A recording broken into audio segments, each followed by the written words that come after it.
Okay, so hello everyone, good afternoon. It's a really great pleasure to welcome you all here today to Moorview Park in hopefully what will be soon some more sunshine. Thank you so much for coming along. My name is Johnny and I've been supporting the Mutley Greenbank Trust in bringing this fantastic space that lies before you to life, to fruition. Moorview Park itself, although small in comparison to many of other Plymouth parks, has and continues to be a great meeting space and a breathing space for local residents, workers and students. It's great, for example, to pass the park on a summer's day and you see workers coming in from the plane, having their lunch and talking to one another. It's a real great pleasure to see. But of course, the park has also hosted a number of events, including this one today, but we've also seen things like Halloween film screenings.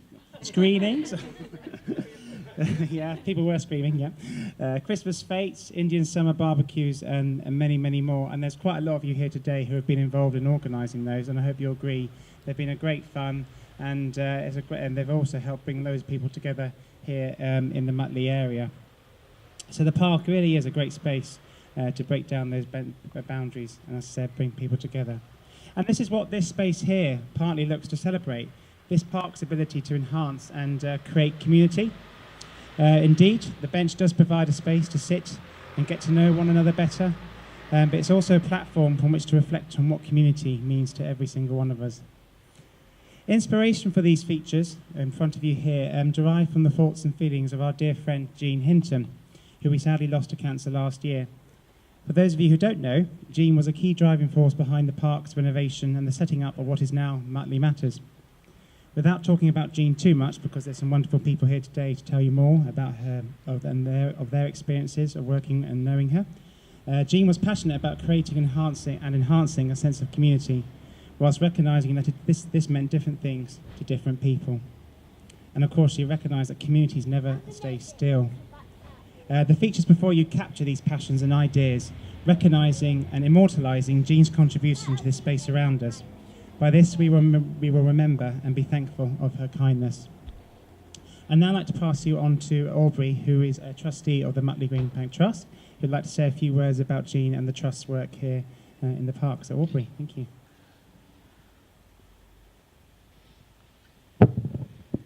Thank you very much. Thank you, Johnny. Yes, I'd just like to say a few words about Jeanne and her involvement.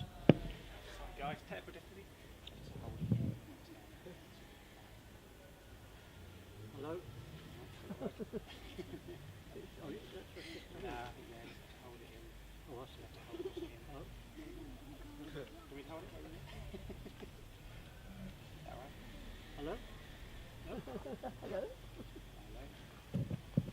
Hello?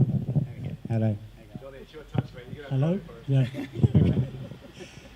Yeah, so I'll try and say a few words about Jeanne and her involvement with the Trust, but particularly in connection with Moorview Park.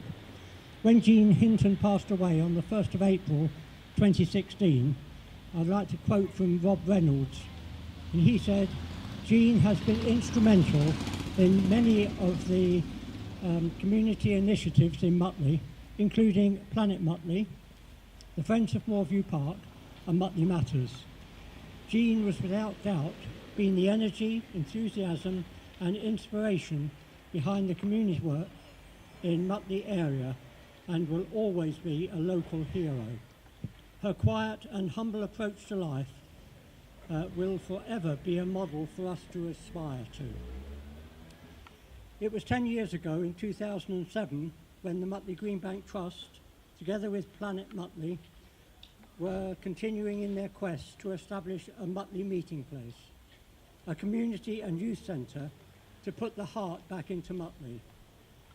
And we were looking to acquire a property around the area, and we were trying to get Moorview Grove Park, house just across the park here. But all of them unfortunately were sold for community student accommodation. The Plymouth City Council obtained a 15-year lease on Moorview Park from Network Rail to enable the community to restore this pocket park, and the Friends of Moorview Park came into being. Jeanne Hinton was there from the start with David Stark as chairman and worked with Louise Baxter and the Trust Community Development Worker. Jeanne became a trustee of Mutley Greenbank Trust and took the chair of the Friend Group when David retired. It was in 2009 that, with the help of a £10,000 grant from the big lottery, a makeover was achieved here in the park. In 2012, the first Bulls Club in the city was established in the park. In 2013, the park achieved its first Green Flag Award. We've still got one today. And also Jonathan Noades of the Plymouth University Students' Union joined Jeanne and Robert Reynolds to organise and promote community events here in the park several times a year. In 2014, the Friends of Moorview Park, in partnership with the University Students' Union, took part in a citywide initiative called Vital Sparks. This was an initiative designed to inspire arts, culture and creativity in Plymouth and to develop working relationships between communities and art organisations for celebration and change. For us here in the park, it entailed bringing together 6 different groups in the community: young persons, older persons, students, migrants, people of faith and people with disabilities, to work with the question, what makes life in Plymouth? It is Jeanne's contribution to this initiative that has been included by Sarah Jane Hodge, who's here today, yes, with a brush,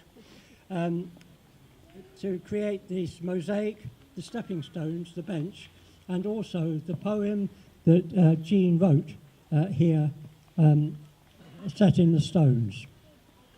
Jeanne will be greatly missed, but with the blessing of Jeanne's family and friends, we can now reflect on Jeanne's life and contributions, both here in Moorview Park with the mosaic and in Thorpe Park Cemetery. We wish to thank Jeanne's family and friends and all those that supported the crowdfunding bid, including Plymouth City Council and Vital Sparks, for their contributions, and it is our intention during the autumn to plant trees and shrubs in the park and behind the bench here to provide colour in the park by Jeanne's birthday, which is on the 1st of May next year. Thank you very much for coming today, and thank you to Johnny for arranging this event and for the family representatives that have come along today. Thank you. Thank you, Aubrey, very much. Okay, fantastic. So obviously, yeah, we had a lot of things there that Jeanne did and Jeanne got involved with. And I think it'd be nice to hear now what was it that drove Jeanne and got her involved in all these things. So I'd like to invite Debbie, a good friend of Jeanne's, to say a few words on behalf of Jeanne's family and friends. If that's okay, Debbie? Should be all right. Should be all right. Is that working?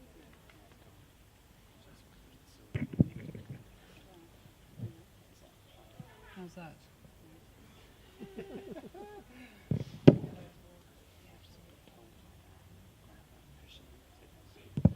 That. Hello?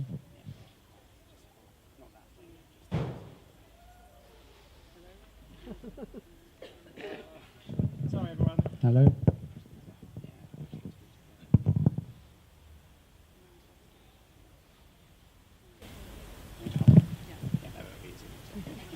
I have my personal microphone here. So I think we're probably all here because we know that Jeanne was a very unique and special person. And we all have our story to tell about how she influenced and inspired us.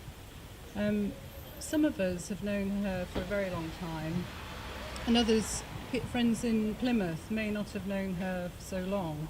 So I just thought I'd like to share with you something of what her vision, her life vision was, who she was before she came to Plymouth, and how that informed the work that she did here. At the heart of Jeanne was a vision for community. In her prime, if you like, she was a founder member of the Christian-based community in Dorset. Prior to that, she was working as a journalist in London. And in the community, she was a writer, a speaker, a teacher. And probably because she is a very humble person and her life was very different here in Plymouth, not many people know that she had published books, she had a wide international network of friends, and she was very much, in a way, the outward face of that Christian-based community. And not only was she a member of that community, but she also involved in the local community. So she was very instrumental in getting, somebody said today, she's very good at getting people enthusiastic about a project. And she got people in the local village very enthusiastic about a Millennium Project, which was looking at the social history of that village, and it really pulled that place together in a remarkable way. And then another strand in Jeanne's life that's been there, I think, all the way through her life is her commitment to social justice. In the religious community she was part of, she was the editor of a magazine called Grassroots, and that was looking at social issues from a Christian perspective. And again, that brought her in contact with a lot of people worldwide. People who were working kind of at the cutting edge of Christian social activism. And she also started to work with what's known as base communities in South America in particular. So that's communities, church communities that grow from the bottom up, and was involved in new ways of looking at being church. And it was that, in a way, that brought her to Plymouth. But what she said, and I really, really admire her for doing this, in her late 60s she decided, she'd been living in rural Dorset for a long time, that she wanted to live in the city again, having been in London previously. And so she wanted to walk her talk, and that really informed her final decision to move to Plymouth. I remember coming to stay with her because I wasn't living locally, and we were walking up to Mutley Plain to have a coffee on a Saturday morning, and we walked past the park and I said, there's a project for you. And something must have kind of clicked, and she was looking for a way to involve in the local community, and one thing led on to another. But, you know, true to Jeanne, it wasn't about a park makeover. The park did get a makeover, but it was about finding a project that could draw together a local community that had social issues at its heart. The other thing that I remember very much about Jeanne is that she was a very creative person. As I said, she was a writer, a published writer, and she was also an artist. And she loved to go on holiday with her cousin John, spend time with her friend Ali doing creative projects, and that was very much part of who she was. So she absolutely, I remember just how enthusiastic she was for the Vital Sparks project, and that's where she met Sarah. And little did they know then that there was the seed for, this is the piece that Jeanne created for the Vital Sparks project. And it's what has inspired Sarah in creating the mosaic and with the poem down the middle. The red piece there represents Mutley Plain. And the colours, all the different characters and people that there are who live here.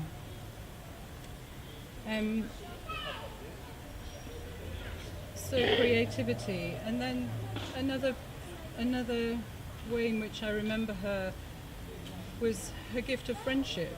So whoever she worked with, she made friends with.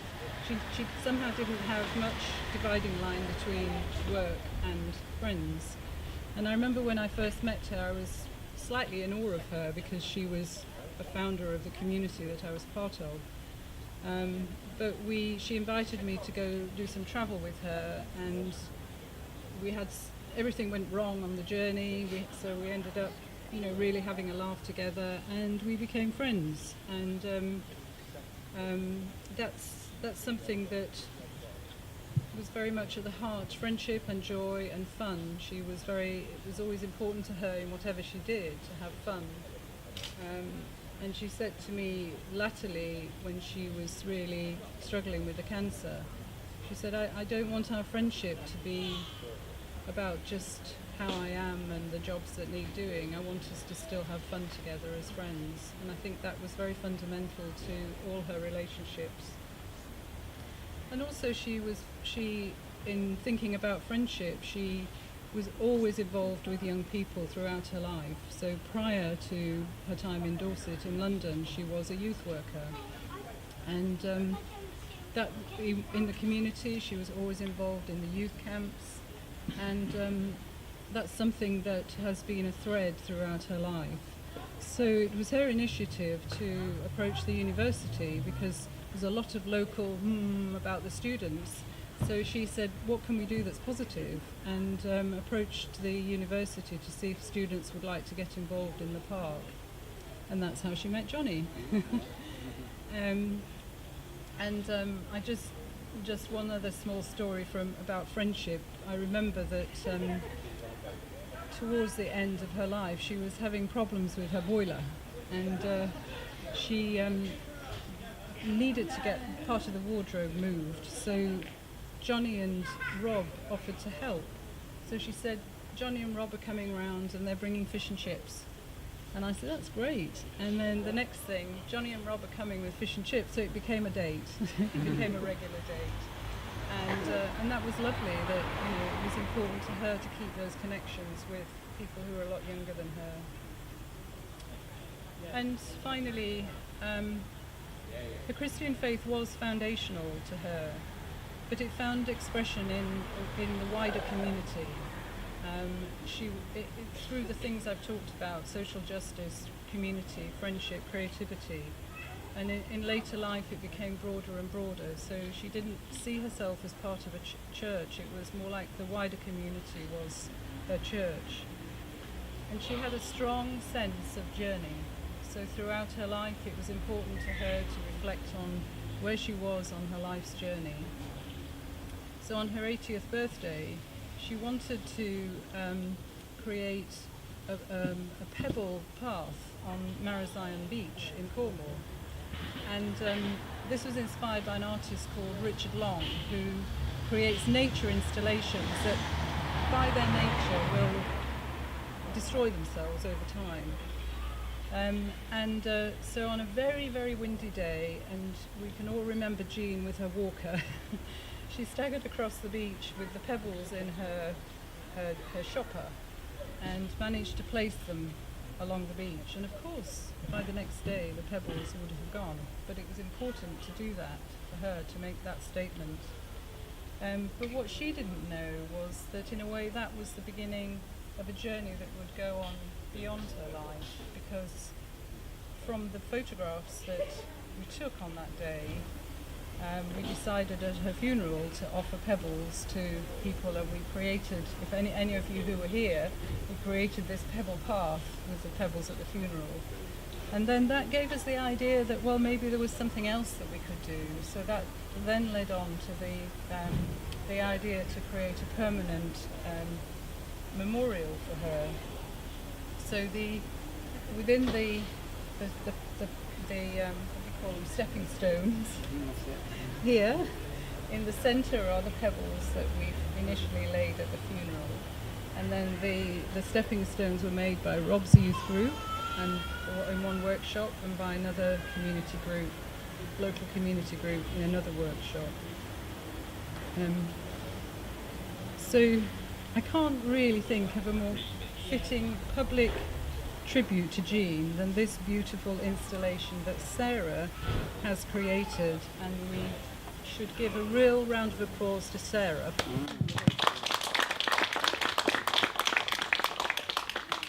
And also that Johnny has heroically enabled giving us this really fun day today, and I think we should give a big round of applause to Johnny too. And just creating this amazing space in which to remember, to celebrate and to honour our friend Jeanne Hinton.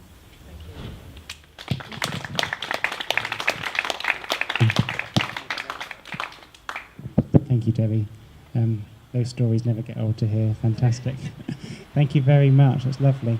I think we'd now like to hear from Richard. Is that okay? So we're very lucky to have Jean's nephew with us here today, Richard, who'd like to say a few words, if that's okay.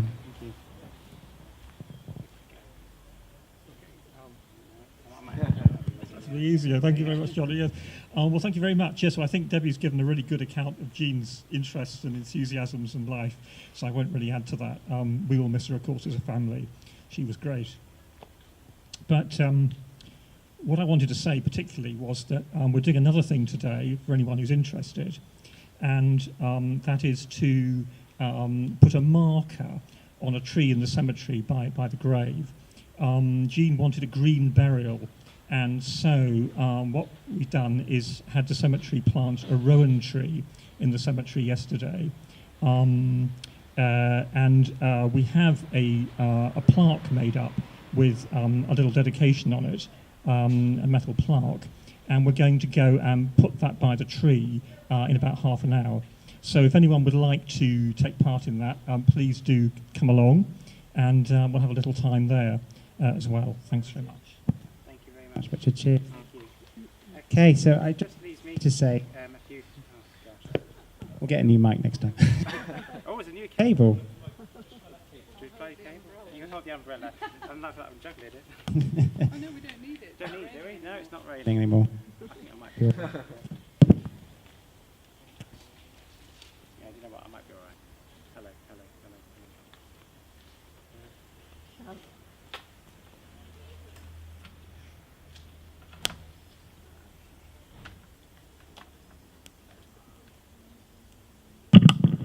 Hello.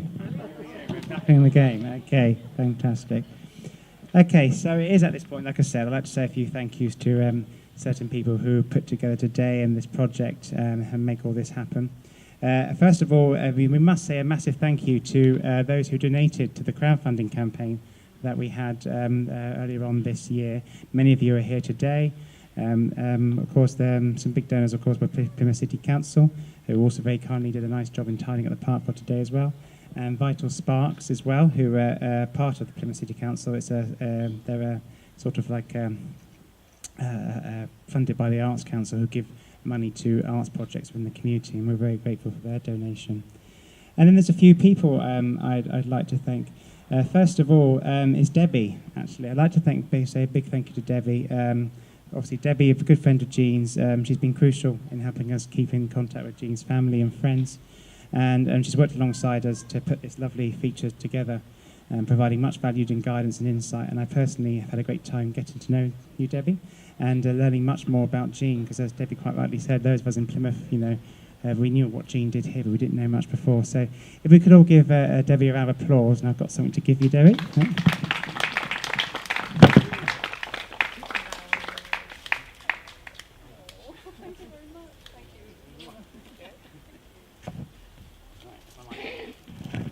Next is, must say thank you to the Freedom Youth Group, or the Bout Gold Youth Group, not only for helping out today, you guys have been great, but also you've helped us create these fantastic stepping stones as well. So thank you so much for helping us out with that. You've definitely left your mark in the park, which is really, really cool. And also thank you to Rob as well. And I can't do these events without Rob, and we work quite well together. I run around panicking, and Rob's like, it's fine, it's going to be cool. So I'd like to think we work well together. So thank you, Rob. Cheers. Okay. Secondly, who else we've got to thank? And of course, well, the big one is like to thank Sarah. So Sarah can give us a little wave again. Sarah. So Sarah's been a really true delight to work with in helping us put this together. She's been very patient. It did take us a little while to get off the ground and get some funds over to you so we can get this going, but thank you so much.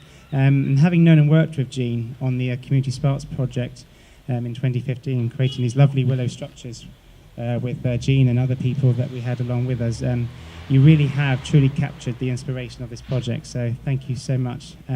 It's something what you've created is something we can all really relate to. So not only have you been quite content to travel to and from Tiverton to help us out, she's been travelling quite far to help us out here today and other times. You've also fitted us around your fantastic work that you do at Land Matters in Dartington.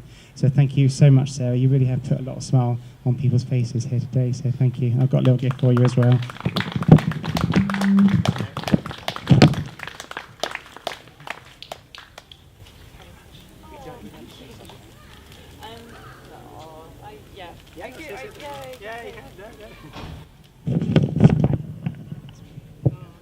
All right, so Johnny's put me on the spot big time and said, would you like to say something?